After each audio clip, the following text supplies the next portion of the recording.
Good day everyone, welcome to my channel. And then in this tutorial video guys, we will create a program that will print A to Z in uppercase letter using Python programming language. Before we continue, I would like to say thank you so much to all my viewers, silent viewers, and most importantly to my subscribers in my channel. Thank you for watching my video, supporting, leaving a comment, suggestion.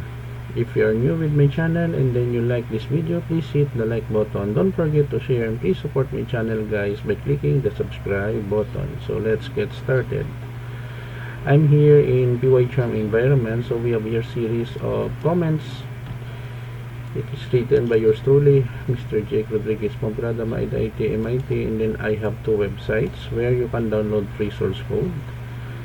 The first one is www.jakerpomperada.com, and then the second one is www.jakerpomperada.blogspot.com. Currently guys, I'm accepting computer programming jobs, IT consultancy, web development in a very reasonable cost, programming problems, programming assignments at school. You can email me at my personal email address at jakerpomperada@gmail.com.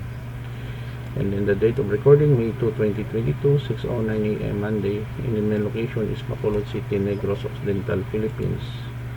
Line number 1, we have your import string. We will be using this library file in Python. Actually, it is a module to print alphabets, no, in uppercase.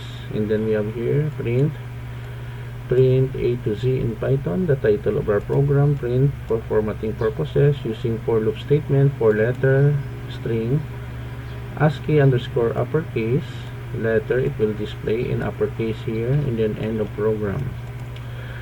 As we can see, our code is very short and simple. Okay, so I will put a link in the video description where you can download the complete source code for free. Let us run our program. Right click, run. Okay, so we have here the result, print A to Z in Python. So we can have here letters from A to Z in uppercase and end of program. Okay guys, so this is the end of our tutorial video. I hope that you have learned in this short tutorial video. Thank you so much guys for watching.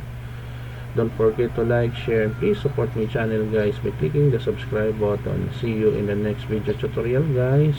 This is your friend Jake saying bye bye for now.